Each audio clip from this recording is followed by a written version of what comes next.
Like to show you a case of swelling and how to examine a swelling.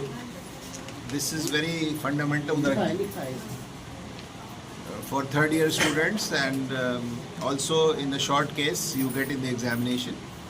So for examination of the swelling, first of course you have to take a brief history.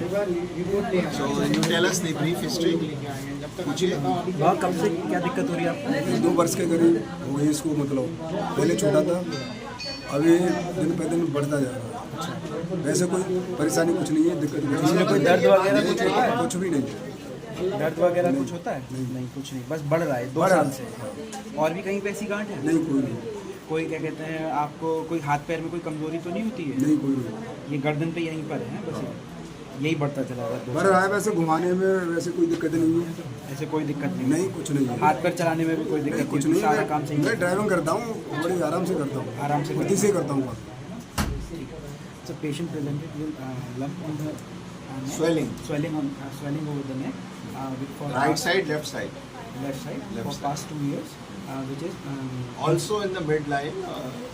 See, which is insidious in onset and progressive in nature, not associated with any pain or any weakness in upper limb, and it's gradually increasing in size or gradually rapidly? increasing in size. For how many months it is there? For 2 years. 2 years. अभी इधर कुछ दिन में ज़्यादा तेज़ी से बढ़ रही है या धीरे धीरे जैसे पहले चल रही थी वैसी बढ़ रही है? अब वो कुछ ज़्यादा तेज़ी से, अब ये कितने दिन से ज़्यादा तेज़ी से बढ़ रही है? करीब मान लो लगभग 5-6 महीने के करीब। 5-6 महीने से. So the patient says that initially it was gradually progressing in size, so he was not very much concerned. But for the last 5 to 6 months, he finds that it is increasing in size rapidly, and it is affecting his physical movements of the neck, and that is why he is a bit concerned. Although it is not painful, and he does not have any issues with this swelling, but it doesn't look good, and he is uncomfortable because every person is commenting that there is a guard there, and that is why he has come to the hospital. So once you get a swelling in this area, you have to further ask that was it a congenital swelling or it is an acquired swelling, because these types of swelling which are very close to the vertebral column in the neck or in the spinal area, they can be communicating with the spinal cord, and if in children of course it is very important because you have certain diseases like meningocele, meningomyelocele, encephalocele. So it is in that area we can say that it's near the midline, so that possibility has to be ruled out. दरवाजा बंद रखो. So if that बचपन से तो नहीं था आपको, पैदाइश के वक्त कोई गांठ नहीं थी, छोटा सा भी कोई हिस्सा नहीं था? नहीं, कुछ भी नहीं। So in this case it is not that history, that it is since birth. So, and of course it is a middle-aged person, so very unlikely. But you have to take this history, that is it since birth or it has been acquired. Now in the acquired swelling also, sometimes there are lesions which are very small to begin with, but gradually they increase in size. So in this area there are 2 or 3 important things. One is that it can be a swelling arising from the soft tissues, especially the fat, that is lipoma. Then it can also be a sebaceous lesion. So you have to see those things before we discuss that. What are the finding on inspection? उधर से पीछे से आप photo लो, बताओ size, shape, consistency वगैरह बाद में कहना. लोकेशन बताओ, उसके साइज बताओ, शेप बताओ, colour change, skin. So swelling is present in midline to left of the back of the neck, present of around size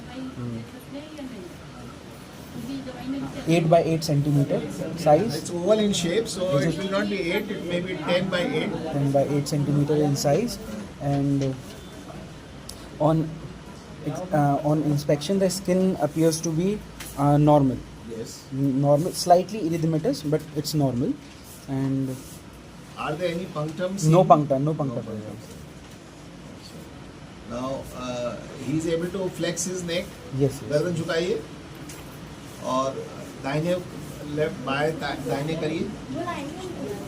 There is no restriction of the movements of the neck. Yes. अब सीधा हो जाइए. हाँ, ठीक है. Then you do the palpation. You see for local temperature. नहीं, पहले तो नॉर्मल टिश्यू को टच करते हैं. जैसे यहाँ पे नॉर्मल है ना, आप उसको टच करिए. No local rise of temperature is not raised. no local rise of Then you temperature. see for tenderness by one finger. कहीं कोई दर्द तो नहीं है? Then you have to confirm the size of the swelling by measurement with the tape, and exact measurement. Then you have to see for skin fixity to skin. Pinching test. Can you pinch the skin or not? No. Yes. See, you can pinch the skin. You can pinch the skin. Of course, not on all places where the tension is too much. There you cannot pinch it, but in other places where the tension is less, especially on the lateral aspects, you can pinch the skin. So it is not fixed to the skin; it is deep to the skin. Then you see for movement whether swelling is mobile or not. Ji, it's mobile. It is mobile in both directions, vertical and transverse. Then you see it is solid or cystic. It appears to be cystic. Cystic. So you have to elicit fluctuation, not like that. You have to fix the swelling like this. And now you see what I am doing is I am fixing the skin, and with these two fingers below and two fingers up. These two fingers are to fix the skin, and these two fingers are to elicit fluctuation. You can see my fingers, the upper fingers are moving up with each pressure down. So that is a liquid is there which is displacing the upper fingers. The same you can repeat from the above fingers. These lower fingers are being lifted up. This is vertical, and then you do it in the transverse direction also. You fix the skin, and then you see again it is being lifted up. So this is a cystic swelling. Then you can do a transillumination also. If you have a torch, we can try it there. उधर आ जाइए, उस तरफ आ जाइए. इनको हटा लो थोड़ी देर के लिए. देवी आप उठ जाइए जरा, आप एक पीछे आइए. And put off the light. Easily बुत्ती ऑफ कर दीजिए.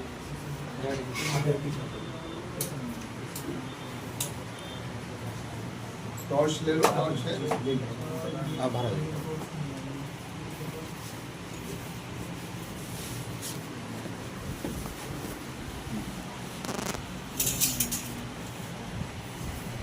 बैठे रहिए. अच्छा Not like this. ये पर्दा उधर खींचो, उधर इसको पर्दा होना.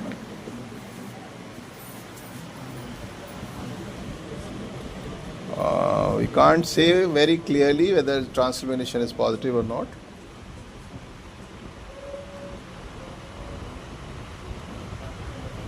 Okay.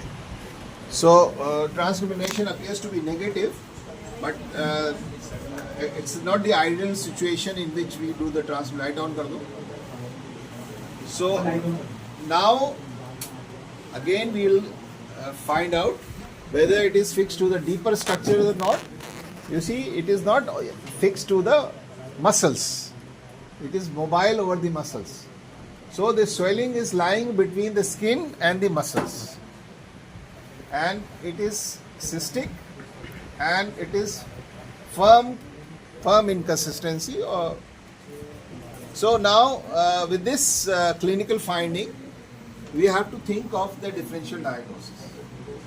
Now the most common swelling in this area, I told you in the last class, is in the neck area. If there is any swelling, is usually because of lymph node lesions.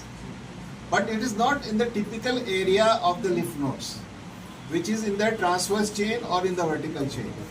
So it is less likely to be from the lymph nodes.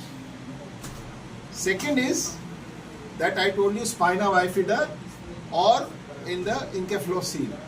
So that has to be because there should be a history of a swelling since birth. So that is again not there.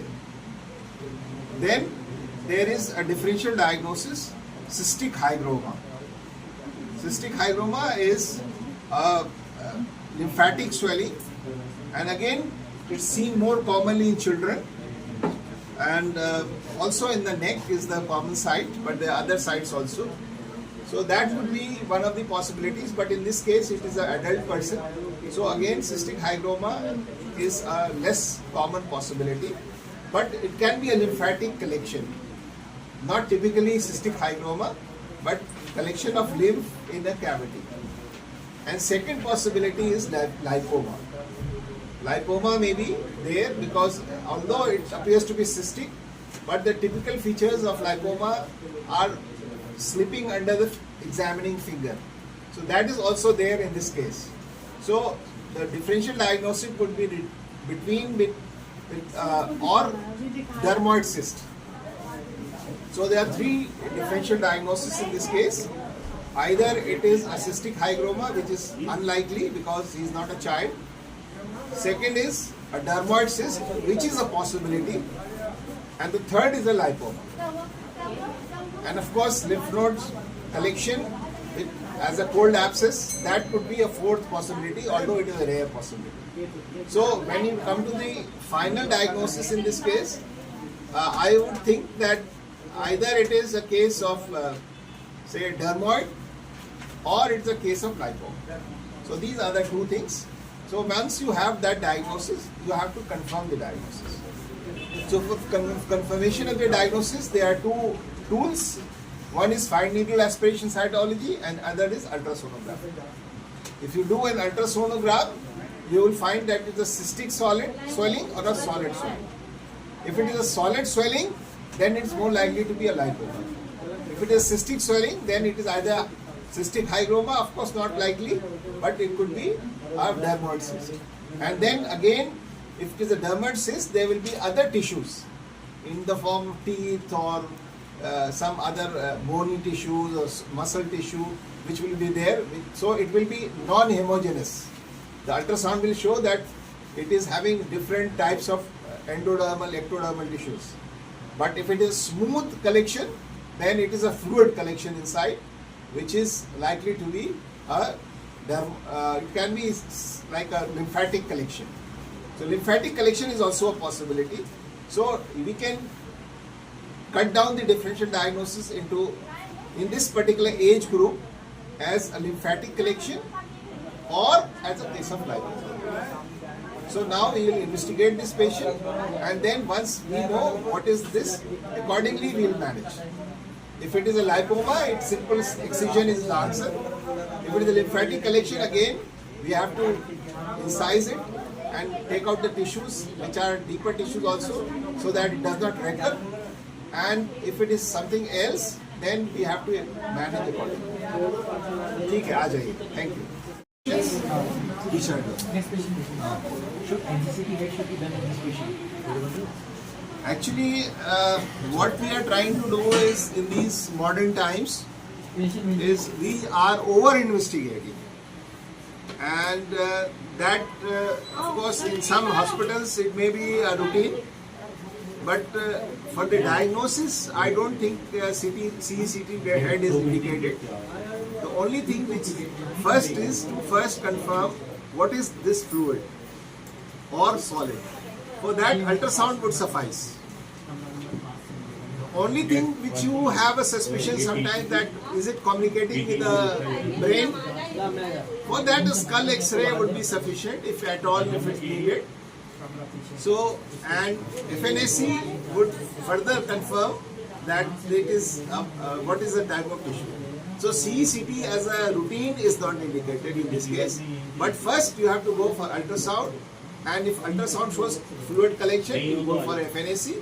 And finally, if there is uncertainty in the diagnosis, of course CECT can be used. But according to me, I don't think it is needed in this case. Any other question? I'm waiting.